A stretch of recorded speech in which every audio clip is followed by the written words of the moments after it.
तो यार मेरे प्यारे बच्चों, आप सभी लोग कैसे हैं? आई होप आप लोग बहुत अच्छे होंगे, अपनी पढ़ाई अच्छी तरीके से कर रहे होंगे। यहाँ पर देखिए, ध्यान दीजिएगा सभी लोग।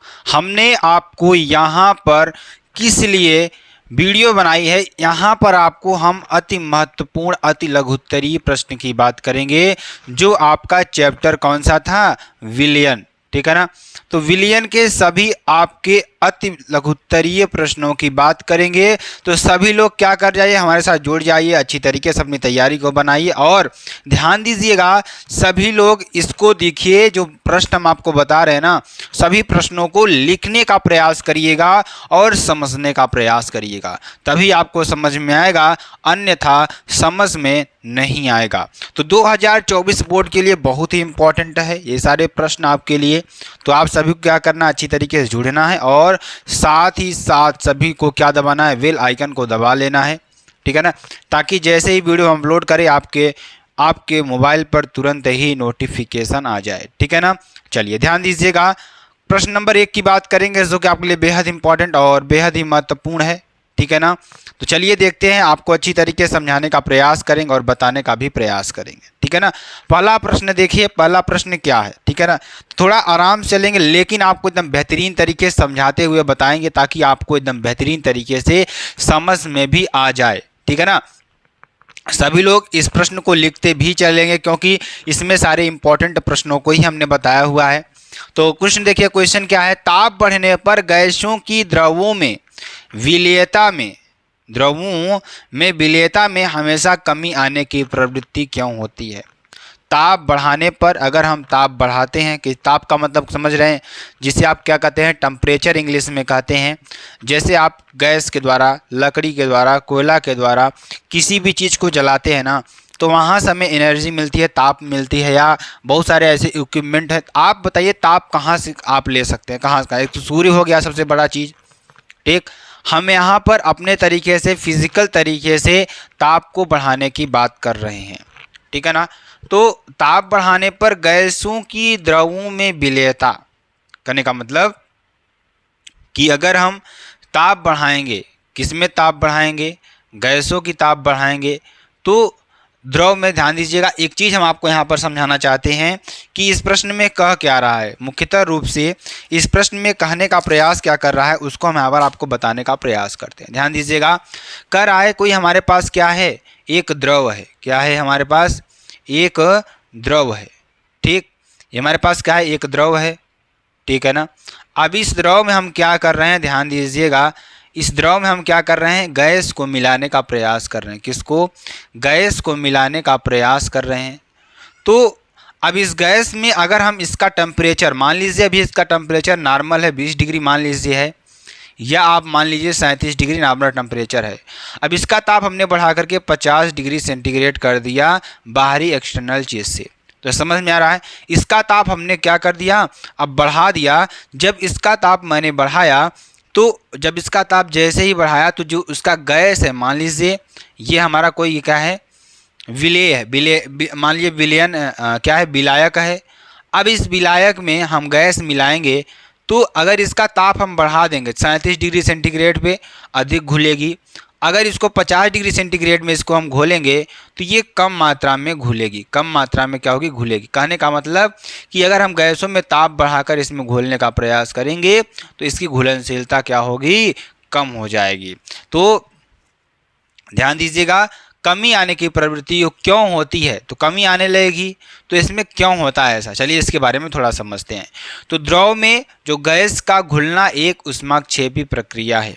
करने का मतलब, अगर कोई गैस किसी द्रव में घुल रही है, तो वहाँ से ऊष्मा निकलती है। क्या होती है? वहाँ से ऊष्मा निकलती है। कहने मतलब ऊष्माक्षेपी, मतलब वो ऊष्मा कुछ आपको प्रदान करेगी। अगर कोई गैस किसी द्रव में मिलती है, तो आपको ऊष्मा प्रदान करेगी। उसके बाद आपको देखिए, अतः ला शातेलिए के नियम के अनुसार, यानी कि अगर हम ला शातेलिए नियम के अनुसार ताप बढ़ाने पर, क्या बढ़ाने पर? ताप बढ़ाने पर साम्य पश्चिम दिशा में स्थानांतरित हो जाता है। जो साम्य है, साम्य का मतलब जो इसकी स्थिरता है, इसकी जो स्थिरता है वो क्या हो जाती है? पश्चिम दिशा में स्थानांतरित हो जाती है, यानी कि आपको पश्चिम दिशा में स्थानांतरित होगी। एक बार बढ़ेगी फिर पीछे आएगी तो वहीं पर वो रुक जाएगी। ठीक, और ताप तथा यहाँ पर तथा दाब में कमी आ जाती है। क्या जाती है? जब दाब में क्या जाएगी? कमी आ जाती है, जिसके फलस्वरूप विलेयता में सदैव कमी आने लगती है। इसमें जो दाब होगा वो दाब इसमें कम आ जाएगा, तो जब दाब कम होने लगेगा तो इसके विलेयता में क्या हो जाएगी? कमी आने की प्रवृत्ति होती है। ठीक है ना।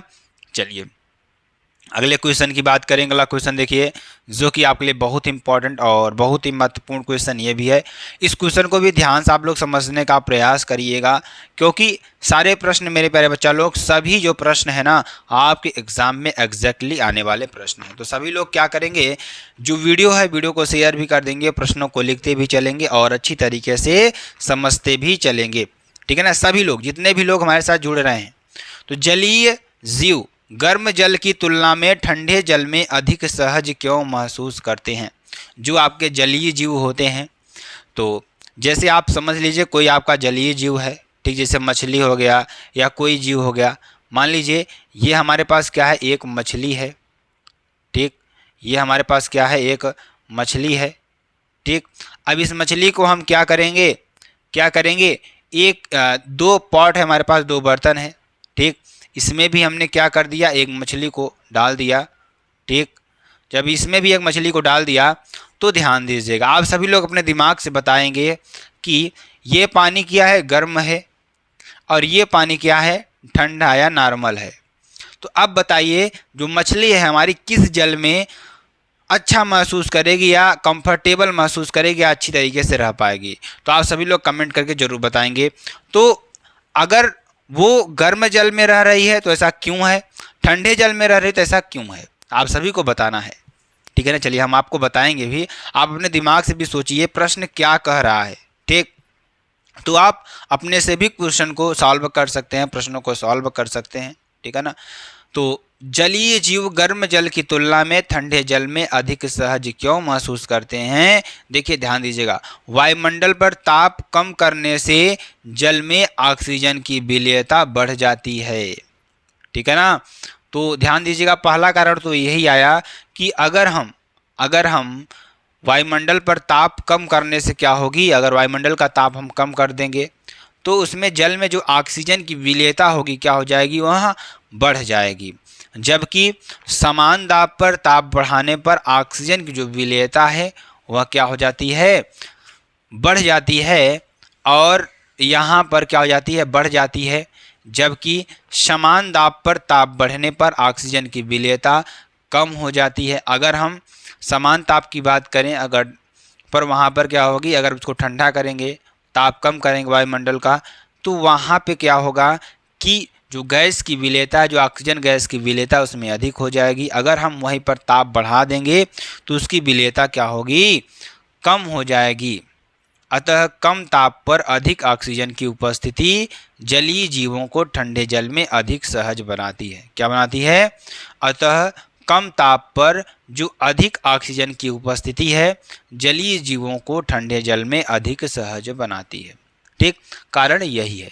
मेन कारण हमने आपको क्या बताया कि अगर हम वायुमंडलीय ताप को कम करेंगे तो जो ऑक्सीजन की विलेयता है जल में अधिक होगी, जिससे कि उनको ऑक्सीजन अधिक मिलेगा, तो वो अधिक सहज महसूस करेंगे। अगर गर्म जल की बात करेंगे तो उसमें ऑक्सीजन की घुलनशीलता कम होगी, तो वो सांस लेने में उनको दिक्कत होगी, तो वहाँ पर उनसे असहज महसूस करेंगे। ठीक है ना। चलिए अगला देखिए, अर्धपारगम्य झिल्ली क्या होती है? बहुत ही महत्वपूर्ण टॉपिक, और इतना ज़्यादा महत्वपूर्ण टॉपिक कि आपके एग्ज़ाम में एग्जैक्टली ऐसे ही प्रश्न पूछता है कि आप बताइए अर्धपारगम्य झिल्ली क्या होती है, इसके बारे में आपको बताना है, सभी को बताना है। तो ध्यान दीजिएगा मेरे प्यारे बच्चा लोग, सभी लोग ध्यान समझेंगे इसको। अर्धपारगम्य झिल्ली क्या होती है? जो अर्धपारगम्य झिल्ली होती है वह क्या होती है, इसके बारे में आपको बताना है। ठीक है ना। तो अर्धपारगम्य झिल्ली एक प्राकृतिक अथवा कृत्रिम सतत सीट या परत होती है। क्या होती है? जो अर्धपारगम्य झिल्ली होती है, मान लीजिए हम यहाँ पर इसको, मछली को अभी छोड़िए, हम मान लीजिए इधर कुछ एक पतली झिल्ली इसमें लगा दे रहे हैं। ठीक, इसमें पतली झिल्ली हम लगा दे रहे हैं। ठीक, तो क्या कर रहा है, यही झिल्ली क्या होती है, अर्धपारगम्य झिल्ली होती है। अब इसका कार्य क्या होगा उसके पूरा अच्छी तरीके से समझेंगे। तो अर्धपारगम्य झिल्ली एक प्राकृतिक अथवा कृत्रिम सतत सीट या परत होती है जिसमें अति सूक्ष्मदर्शी छिद्रों का जाल होता है। क्या होता है, अति सूक्ष्मदर्शी बहुत ही मामूली छिद्रों का क्या होता है, जाल होता है। मतलब कि अगर हम अर्धपारगम्य झिल्ली की बात करें तो ये बहुत ही मामूली क्या होगा, इसमें छेद होंगे या छिद्र होंगे। ठीक, और इन अति सूक्ष्मदर्शी छिद्रों से जल जैसे विलायक के छोटे छोटे अणु तो गुजर सकते हैं, परंतु विलेय के बड़े अणुओं में गुजरने में बाधा उत्पन्न होती है। कहने का मतलब कि अगर हम इधर हम क्या कर दें, विलेय को डाल दें, क्या कर दें, विलेय को डाल दें, ये हमारा इधर जल है। ठीक, तो ध्यान दीजिएगा इधर भी जल है, इसमें विलेय मिला हुआ, इधर नॉर्मल जल है। तो जो हमारी अर्धपारगम्य झिल्ली कहती है, क्या करती है, यहाँ से जल के अणुओं को इस तरफ भेज देती है और जो विलेय के कण, मान लीजिए हमने चीनी ही मिलाया तो चीनी के जो कण है ना, इसको ये रोक देती है और जल के अणुओं को क्या कर देती है, पास कर देती है। इसी को हम क्या कहेंगे, अर्धपारगम्य झिल्ली कहते हैं। ठीक, और उदाहरण तौर पर जैसे हम देखें चर्मपत्र, ठीक, अंडे की झिल्ली, कापर फेरोसाइनाइड झिल्ली आदि अर्धपारगम्य झिल्लियाँ हैं। ठीक, तो समझ में आया कि हमारे पास जो अर्धपारगम्य झिल्ली है वह क्या होती है। ठीक, तो ऐसे प्रश्न आपको सिर्फ और सिर्फ क्या है, समझना है। समझ लेंगे आप लोग को अच्छी तरीके से। देखिए यहाँ पर हम लिखवा भी सकते हैं, लेकिन आपका यही जो प्रश्न आपको हम बता रहे हैं ना, यही प्रश्न लिखाने में और बताने में लगभग 20 मिनट का समय ले लेगा। यहाँ पर लिखा हुआ है तो बताने का सिर्फ और सिर्फ आपको समझाने में टाइम लगता है। इसलिए आप लोग स्क्रीनशॉट करके लिख सकते हैं, आप समझ जाएंगे तो आप लिख सकते हैं, अपने से भी लिख सकते हैं, कोई इसमें बड़ी बात नहीं है। इसलिए यहाँ पर हम लिख कर थोड़ा बताते हैं ताकि आपको थोड़ा सहज महसूस हो, जो शब्द हों लिखने में कठिनाई ना हो। ठीक है ना, तो ये सारी चीज़ें होती हैं और आपको हम बेहतरीन तरीके से समझाने का भी प्रयास करते हैं कि जो हमारे प्यारे बच्चे हैं उनको कोई चीज़ समझने में कठिनाई ना हो। ठीक, चलिए अब आपके पास 3 परिभाषाएं आएंगी। पहली परिभाषा मोलरता तथा मोललता की परिभाषा दीजिए। किसकी परिभाषा, मोलरता तथा मोललता की परिभाषा दीजिए तथा इनमें अंतर स्पष्ट कीजिए। किसमें, मोलरता तथा मोललता की परिभाषा दीजिए तथा इनमें अंतर आपको स्पष्ट करना है। ठीक, तो चलिए ध्यान दीजिएगा, मोललता क्या होती है, मोललता के बारे में समझते हैं। तो 1000 ग्राम विलायक में, किसमें, 1000 ग्राम विलायक में घुले विलेय के ग्राम अणुओं की संख्या को उस विलयन की मोललता कहते हैं। क्या कहते हैं, उस विलयन की मोललता कहते हैं। ध्यान दीजिएगा, बहुत इंपॉर्टेंट टॉपिक है ये आपके लिए। ठीक है ना, तो क्या कह रहा है, 1000 ग्राम विलायक में, किसमें, 1000 ग्राम विलायक में घुले विलेय के, किसकी, घुले विलेय के ग्राम अणुओं की संख्या या मोलों की संख्या को ही उस विलयन की मोललता कहते हैं। ठीक, तो ये आपको परिभाषा लिख लेना है। चलिए आगे आपको और भी चीज़ों को समझाते हैं ताकि आपको अच्छी तरीके से समझ में आ जाए मेरे प्यारे बच्चों। अगला जो परिभाषा हमारे पास आई है वो परिभाषा कौन सी है, मोलरता। मोलरता क्या होती है, तो मोलरता के बारे में भी समझेंगे।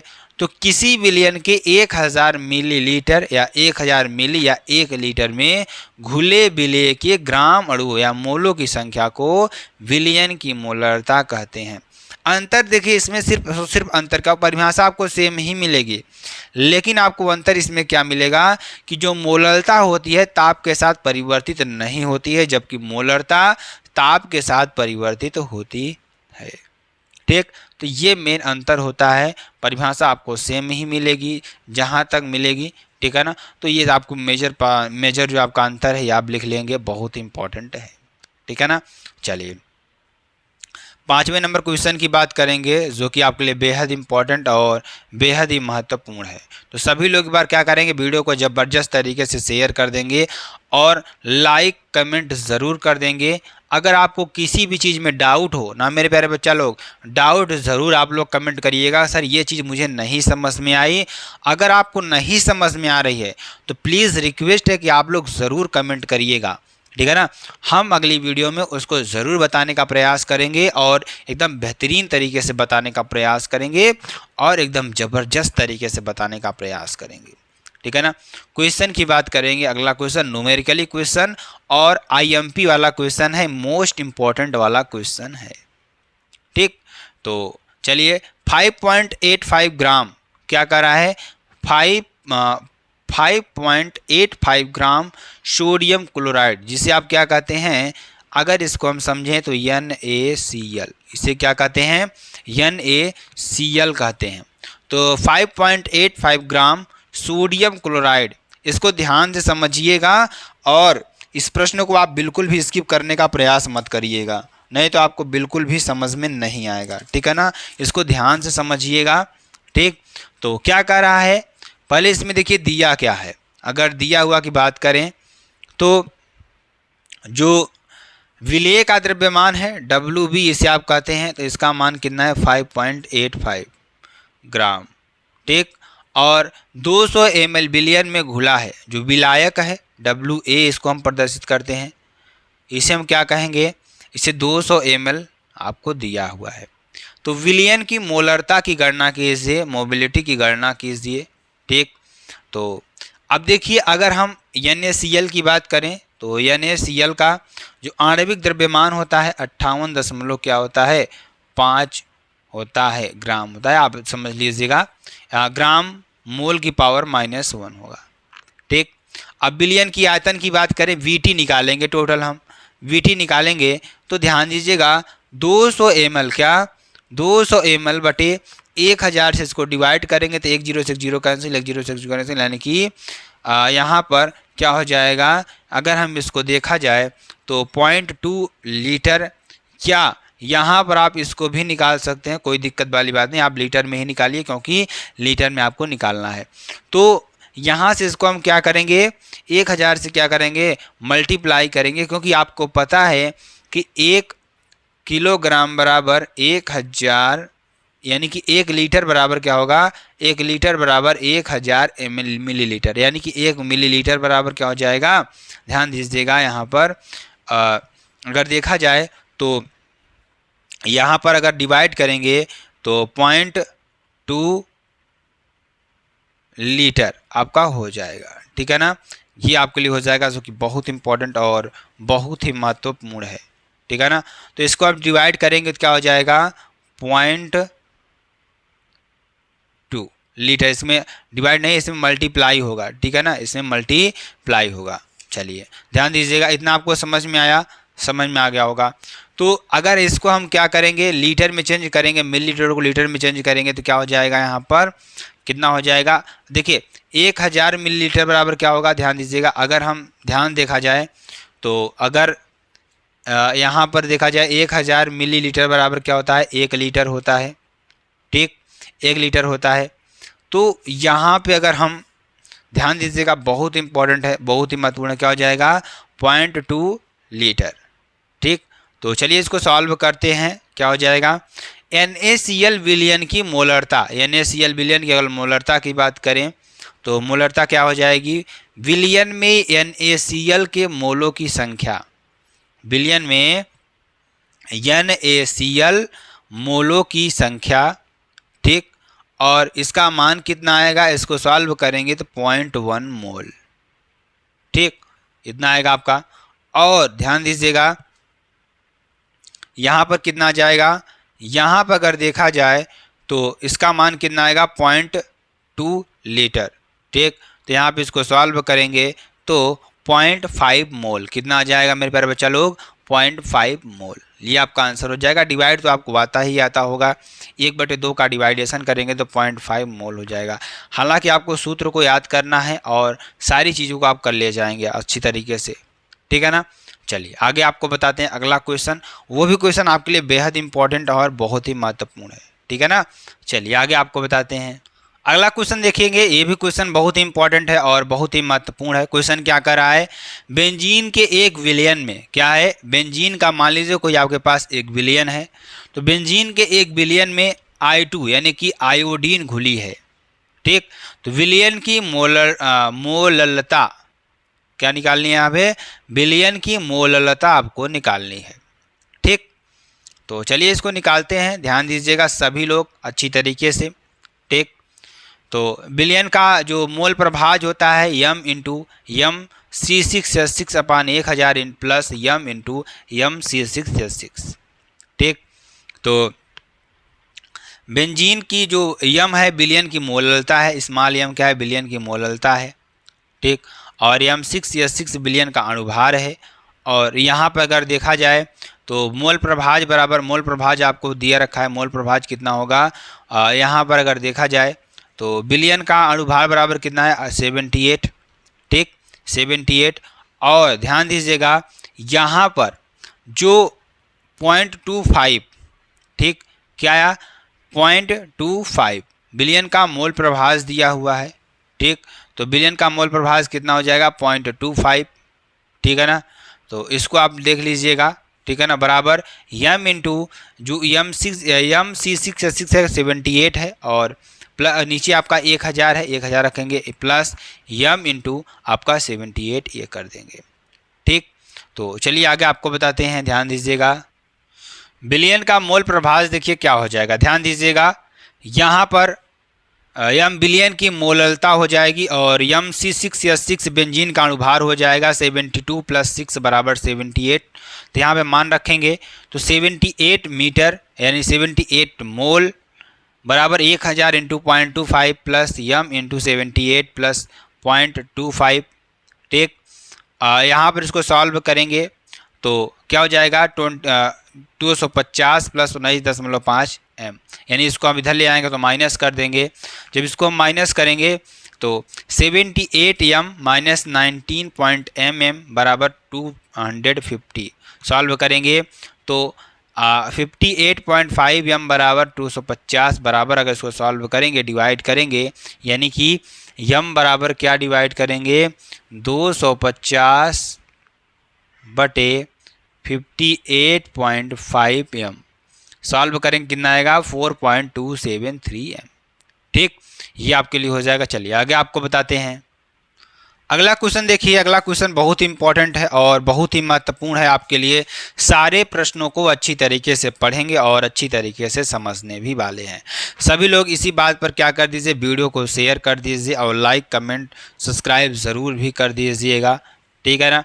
तो चलिए अगला क्वेश्चन देखते हैं। भारानुसार यानी भार के अनुसार 20% पोटेशियम कार्बोनेट विलयन, कितना 20% पोटेशियम कार्बोनेट विलयन की मोललता की गणना कीजिए। इसमें क्या करना है मेरे प्यारे बच्चा लोग, मोललता की गणना करना है, ठीक। तो चलिए इसको सॉल्व करते हैं और अच्छी तरीके से आपको बताने का प्रयास करते हैं। सभी लोग बार वीडियो को क्या कर देंगे, शेयर कर देंगे, ठीक है ना। तो भारानुसार 20% पोटेशियम कार्बोनेट विलयन की मोललता की गणना आपको करना है। तो क्या हो जाएगा, भारानुसार 20% K2CO3 का अभिप्राय है कि 100 ग्राम विलयन में पोटेशियम कार्बोनेट की मात्रा 20 ग्राम है। इसका मतलब क्या है कि भारानुसार 20% K2CO3 का अभिप्राय यह है कि 100 ग्राम विलयन में पोटेशियम कार्बोनेट की जो मात्रा है 20 ग्राम है और जो विलायक का द्रव्यमान है 80 ग्राम होगा।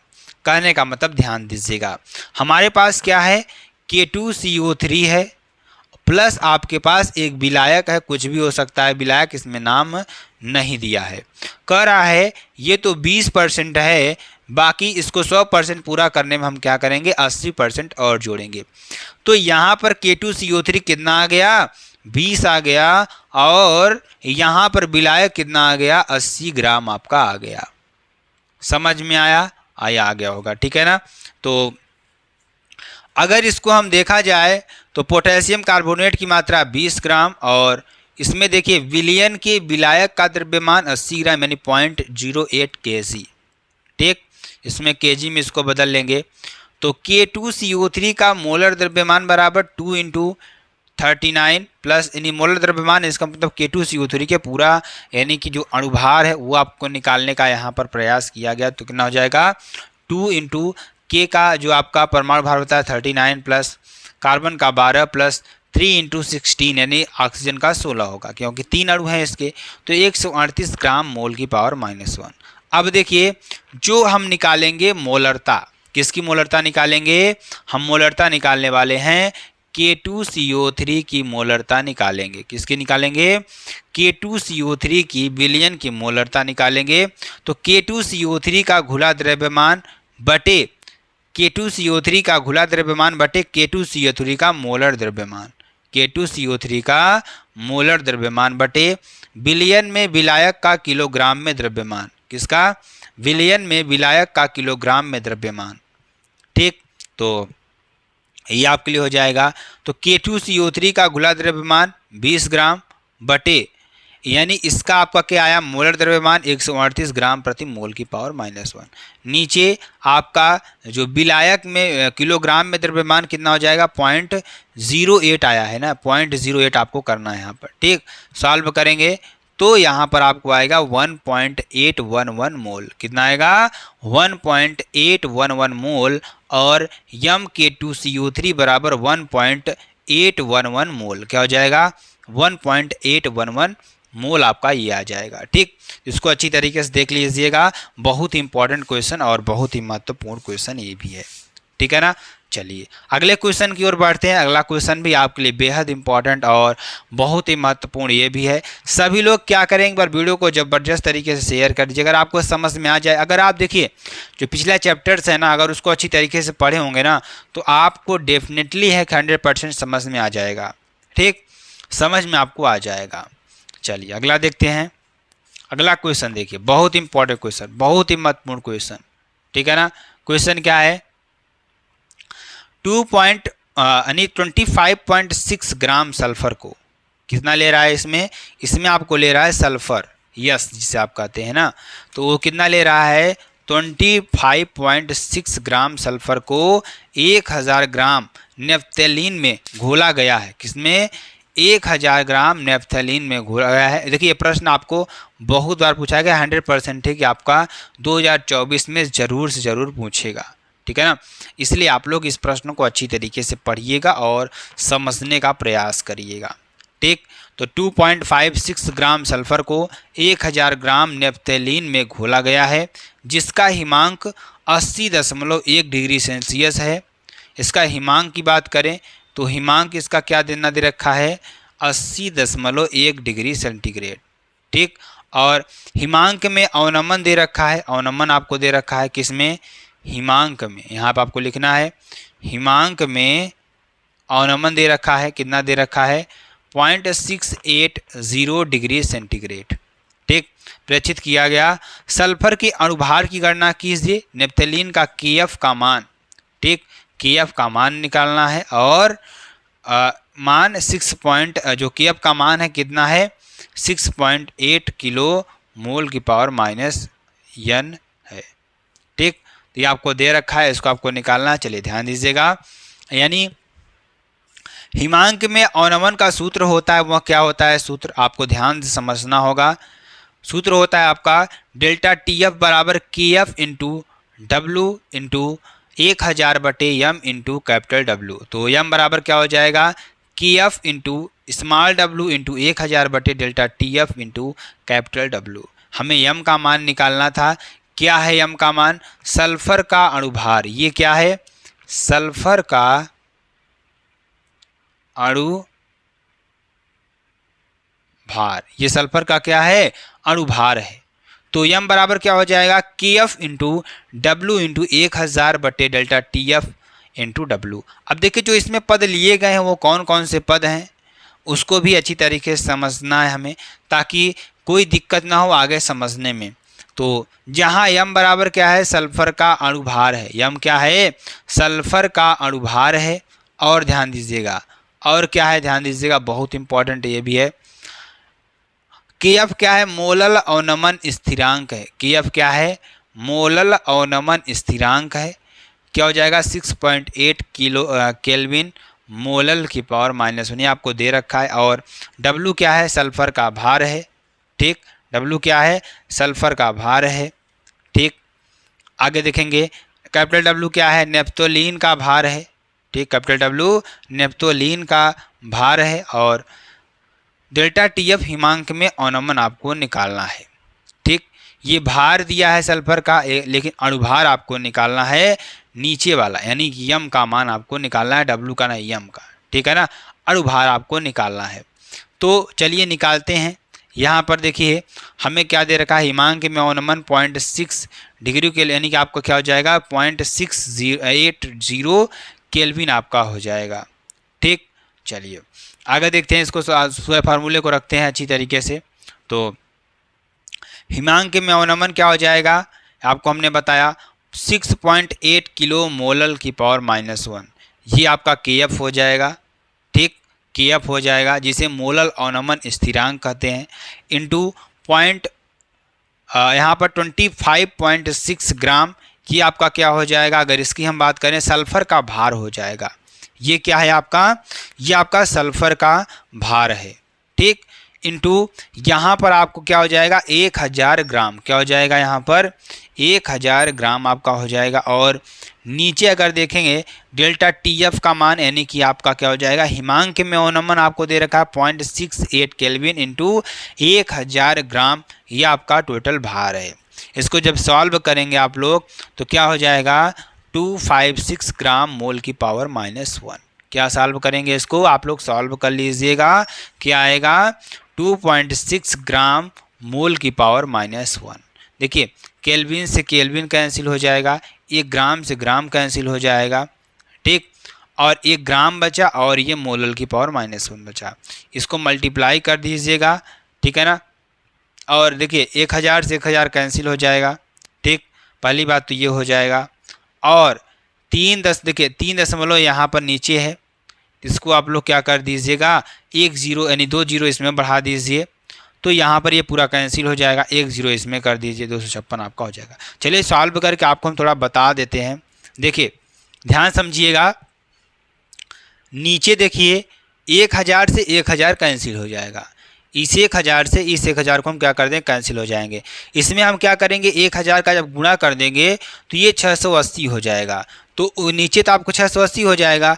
लेकिन देखिए 1 केल्विन से 1 केल्विन क्या हो जाएगा कैंसिल हो जाएगा, ग्राम से ग्राम कैंसिल हो जाएगा, बचे क्या मोलल की पावर -1 और ग्राम बचेगा। ठीक, हमने 1000 से 1000 कैंसिल किया, इसमें 1000 का मल्टीप्लाई किया, तो इसमें क्या आया, ऊपर नीचे हमने 1000 का मल्टीप्लाई किया, तो यहाँ पर क्या आया, यहाँ पर 680 आ जाएगा। लेकिन यहाँ पर आपको क्या आ जाएगा 1 0 बढ़ जाएगा, यानी कि 680 इंटू आपका 1 0 अभी बचा हुआ है, 2 0 देखिए 1 0 इसको कैंसिल करेगा, 1 0 यहाँ पर आएगा, 1 0 अभी आपको बचा हुआ है, तो 25.6 इंटू 10 यहाँ पर कर देंगे। 680 कैंसिल हो जाएगा और इस 10 का मल्टीप्लाई इसमें करेंगे 256 ग्राम मोल की पावर -1 आपका आंसर आ जाएगा। तो इस तरीके से आपको इसको समझना है। ठीक है ना, तो अगर समझ में आ जाए मेरे प्यारे बच्चा लोग, सभी लोग एक बार वीडियो को शेयर कर दीजिएगा।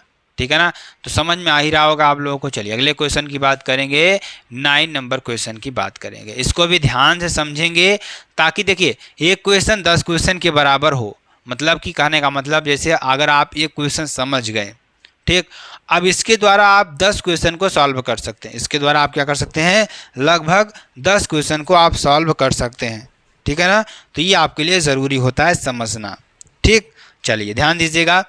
30 ग्राम यूरिया को, किसको, 30 ग्राम यूरिया को 100 ग्राम जल में घोलने पर, किसमें 100 ग्राम जल में घोलने पर जल के क्वथनांक में उन्नयन की गणना कीजिए।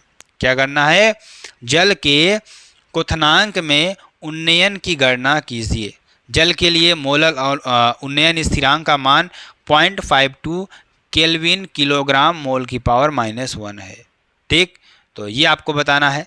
सबसे पहले आपको देखिए दिया क्या है उसको समझना है, उसके बाद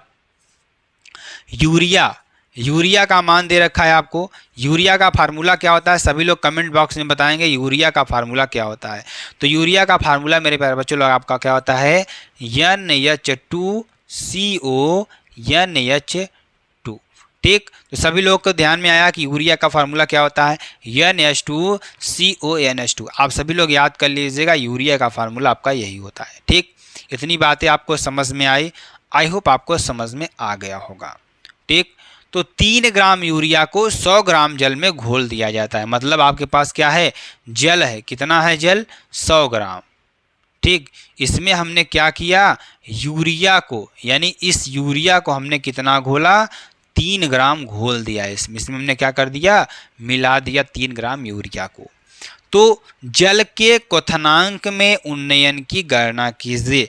तो इसके जो 100 ग्राम जो जल है, इसका जो ताप है वह कितना होगा, यानी जो क्वथनांक है वो कितना होगा। उन्नयन की गणना कीजिए, कितना बढ़ा ये आपको बताना है। जल के लिए मोलल उन्नयन स्थिरांक का मान, यानी कि जो मोलल उन्नयन स्थिरांक का मान है, ठीक, यानी केबी आपको कितना दे रखा है, 0.52 केल्विन किलोग्राम मोल की पावर -1। ठीक, ये आपको दे रखा है। चलिए अब सॉल्व करते हैं क्वेश्चन को अच्छी तरीके से। तो क्वथनांक में उन्नयन की विधि से जो आपका फार्मूला आता है, क्या आता है, डेल्टा टीबी बराबर, तो डेल्टा टीबी क्या है, ध्यान दीजिएगा, उन्नयन के क्वथनांक में उन्नयन है आपका डेल्टा टीबी। तो 1000 into K B into small W अपान into M into capital W. K B क्या है, जल का मोलल उन्नयन स्थिरांक है। डब्ल्यू क्या है, विलेय की प्रयुक्त मात्रा, जो विलेय है यानी कि यूरिया की जो प्रयुक्त मात्रा वो है। यम क्या है, यूरिया का क्या है, अणुभार है, जो कि निकलेंगे अभी इसको हम। ठीक, तो जो के बी का मान दे रखा है, कितना दे रखा है, जल का मोलल उन्नयन स्थिरांक आपका दे रखा है, ये कितना दे रखा है, आपका दे रखा है 0.52 केल्विन किलोग्राम मोल की पावर -1। ठीक, और डब्ल्यू का मान कितना दे रखा है, विलेय के प्रयुक्त मात्रा 3.0 ग्राम, और यम क्या है, यूरिया है, यूरिया NH2CONH2। तो यहाँ पर इसका पूरा अणुभार कितना निकलेगा आपका, कितना निकलेगा यहाँ पर आपको अणुभार 60 निकलेगा। ठीक, चलिए आगे देखेंगे, 60 निकलेगा। ठीक, और अब यहाँ पर सारा मान यहाँ पर रखेंगे, डेल्टा टीबी बराबर 1000 इंटू 5.52 0.52 इंटू 3.0 अपान 60 इंटू 1000। तो यहाँ क्या हो जाएगा, डेल्टा टीबी बराबर 0.26 केल्विन, क्या हो जाएगा, 0.26 केल्विन आपका आंसर हो जाएगा। ठीक है ना। तो चलिए आगे आपको बताते हैं अगला क्वेश्चन। तो समझ में आ रहा है ना मेरे प्यारे बच्चा लोग, एक बार जरूर कमेंट करिएगा, क्योंकि आप लोग सपोर्ट करते हैं तो हमें थोड़ा मोटिवेशन मिलता है और भी अच्छी चीज़ों को बताने के लिए। तो ज़रूर आप लोग कमेंट करिएगा, ये नहीं कमेंट की मत करिएगा सर बता रहे हैं तो बताने दीजिए, ऐसा मत करिएगा। आप लोग थोड़ा सपोर्ट करने का प्रयास करिएगा, ठीक है ना। चलिए अगला क्वेश्चन 10 नंबर क्वेश्चन, बहुत इंपॉर्टेंट क्वेश्चन, बहुत ही महत्वपूर्ण क्वेश्चन। ये भी क्वेश्चन बहुत बार एग्जाम में पूछा गया प्रश्न है। ठीक, तो क्वेश्चन क्या कह रहा है, क्वेश्चन कह रहा है आपका कि दो द्रवों ए तथा बी के वाष्प दाब क्रमशः 80 mm व 60 mm है। दो द्रव हैं आपके पास, ए तथा बी के वाष्प दाब क्रमशः कितना है, 80 mm तथा 60 mm है। ए के 3 मोल बी के 2 मोल मिलाने पर प्राप्त विलयन का कुल वाष्प दाब क्या होगा। अगर हमारे पास दो द्रव हैं, ठीक, जिनके वाष्प दाब कितने हैं 80 mm और एक का वाष्प दाब 60 mm है, तो ए के 3 मोल बी के 2 मोल मिलाने पर प्राप्त विलयन का कुल वाष्प दाब कितना हो जाएगा। ये राउल्ट के नियम से हम निकालेंगे। राउल्ट का नियम हमने आपको बता रखा था। चलिए आप लोग अगर नहीं पढ़े होंगे तो आप जरूर पिछली वीडियो को वॉच करिए, उसमें सारे नियम आपको हमने बताया हुआ है और अच्छी तरीके से समझाया भी हुआ है, ठीक है ना। ए का मोल प्रभाज एक्स बराबर ए के मोल बटे ए के मोल प्लस बी के मोल, तो 3/3 प्लस 2 बराबर 0.6। पिछले प्रश्न में भी आपका मोल निकालने के लिए दिया गया था, ठीक, तो 3 आपका ए का मोल है, अब बटे 3 प्लस 2 दोनों का मोल यानी 0.6 आपका आएगा। बी का मोल प्रभाज, तो ए बी के मोल बटे ए के मोल प्लस बी के मोल। अगर हम बी का निकालेंगे ऊपर बी रखेंगे, अगर ए का निकालेंगे ऊपर ए रखेंगे और नीचे वाले को पूरा टोटल करेंगे तो 0.4। राउल्ट के नियम से क्या हो जाएगा, विलयन के कुल वाष्प दाब यानी PA0 into X A plus PB0 plus into X B, यहाँ पर क्या हो जाएगा, देखिए PA0 का मान कितना दे रखा है 80 इंटू एक्स ए का मान हमने निकाला 0.6 प्लस P0B का मान कितना दे रहा है 60 इंटू एक्स बी का मान 0.4। तो यहाँ पर सॉल्व करेंगे तो 48 प्लस 24 बराबर 72 mm, कितना हो जाएगा 72 mm। तो ये आपके लिए कुल मोस्ट इंपॉर्टेंट प्रश्न है। देखिए हमने प्रश्नों को यहाँ पर ऐसे प्रश्नों को चुना है ना जो आपके एग्जाम में बहुत ज़्यादा पूछे यार। अगर आपको हम एकदम कचरा कचरा पढ़ा दें, बेकार बेकार प्रश्न, सरल सरल प्रश्न पढ़ा दें, अगर वो आया ही नहीं एग्जाम में तो उसका पढ़ाने का मतलब ही क्या है। इसलिए हम ऐसे प्रश्नों को इसमें लाए हुए हैं जो प्रश्न आपके एग्ज़ाम के लिए बहुत ही इम्पोर्टेंट है और बहुत ही महत्वपूर्ण है। तो चलिए मेरे प्यारे बच्चा लोग, अगर आपको वीडियो पसंद आती है तो आप चैनल को लाइक, शेयर, कमेंट, सब्सक्राइब ज़रूर कर सकते हैं और साथ ही साथ आप सभी लोग बेल आइकन को दबा कर रखिएगा। और इसकी पीडीएफ भी आपको मिल जाएगी एसकेएम स्टडी का जो ऑफिशियल टेलीग्राम चैनल है ना, वहाँ पे आपको इसकी पीडीएफ मिल जाएगी। तो फिर मिलते हैं नेक्स्ट वीडियो में नए शानदार टॉपिक के साथ। तब तक के लिए जय हिंद, जय भारत।